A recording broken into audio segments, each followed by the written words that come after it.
Now talking with assistant head football coach, special teams coordinator, wide receivers coach. You coach a little bit of everything, don't you, Coach? A little bit of everything, that's right. Entering your is this your fourth year at the Creek? It's my fourth year at Color Creek. Wow, that's right. It's gone by pretty quick, I would say. Yes, it has.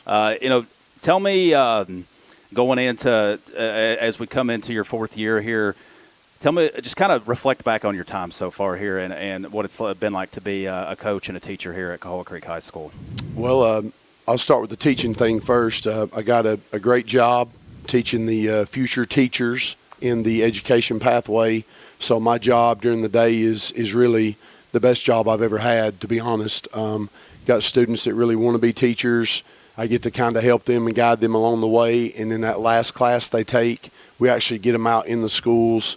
So it's kind of like student teaching in a way. So they get to see if they really want to be in the classroom or not. And some of them do, and some of them realize, hey, this may not be something I really want to do. Those kids are kind of wild some days. But it's a very rewarding job. So that's great. If you love your job, it's a lot easier to get up every morning. So the teaching part of my job is awesome. Now let's talk about the coaching part. I came in at a great time. I mean, the best season ever was my first year here, so it's kind of hard to beat that, right? But we've done good about continuing that tradition and success that Coach Wilson and Coach Carter and a lot of those coaches that were here, Coach Holiday, Coach Dover, Coach Tierney, that they kind of, the tradition of winning, working hard, getting in the weight room, putting the time in. We're seeing the results of that now, with great seasons, winning some games and being competitive. So that's a change from what I believe happened when the school first opened. So we're definitely trending in the right direction.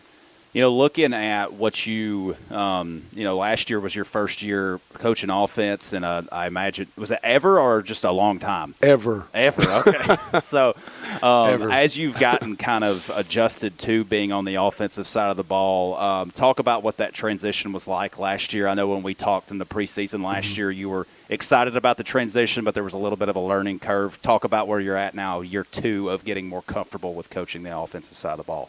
Well, I'm definitely more comfortable now on the offensive side of the ball. Things are starting to make more sense. Coach Carter has done a great job being patient with me and learning all that because, it just comes natural to him.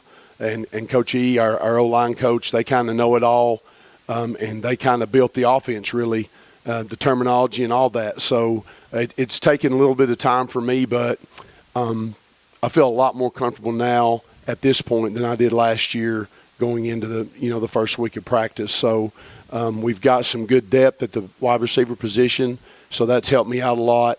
I don't have to coach the routes as much. Now we're coaching more effort because the kids kind of know what to do, and I'm more comfortable with it too. So that's always better when you don't have to – when I'm not learning and they're learning too, right? They kind of know it, I kind of know it, and now we're getting the details of the offense. And I think you're going to see – more results earlier in the season than we did last year. I really feel confident in that. I think we're going to put some points on the board. I like where we're at right now, and I'm really excited about what we can do on the offensive side of the ball.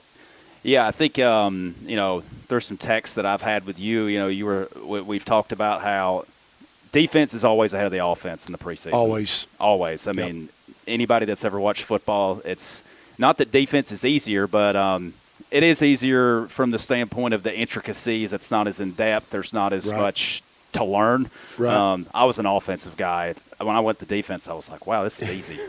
When I would split time and go over to the defensive side of the ball. But, I really love some of the things that we're seeing at the receiver position. We've got some guys that we're moving around, and it's not just, okay, you play the outside now. Now you've got guys like I've been watching film, Wyatt Mann's in the slot now, where he was kind of a split end last year. You're kind of moving guys around. Does that come – you talked about your guys not having to learn as much.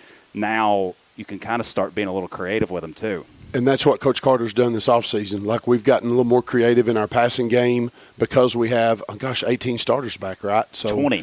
Well, there you go, 20 starters back. And a lot of those guys were all skill guys last year too. So now we can start moving Tyler Douglas around. You got White inside. We're able to move Brandon Manis around now too. We actually have some depth at receiver. I know. Can you believe that? So we can roll guys in and out, which is going to do nothing but help us, especially early in the season when it's so hot on Friday night. So I'm really I'm excited about what we can do at that position. I think we've made a few little changes in the offseason. Coach Carter's gotten way more creative with some things, and it's going to be fun. I'm really looking forward to it.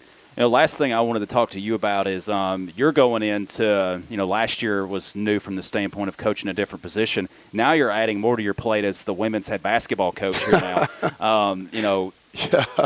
That's a really exciting opportunity and a new wrinkle to your schedule.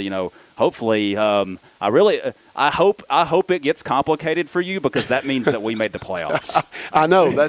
I told my wife that the other day. I said, you know what, we're going to make the playoffs this year because I've taken this job. Yeah, basketball job. Where the seasons overlap. That's right, no overlap. But the good part about the basketball job is I've got two great assistant coaches, Coach Stuckey and my son Logan Brewer is going to help. And I feel it's probably actually better when I'm not there, to be honest. So they've done a great job in the spring and summer of working with our girls. I'm looking forward to it, but I hope I miss basketball. I really do. Yeah. Because I want to, I've never been coaching football during Thanksgiving.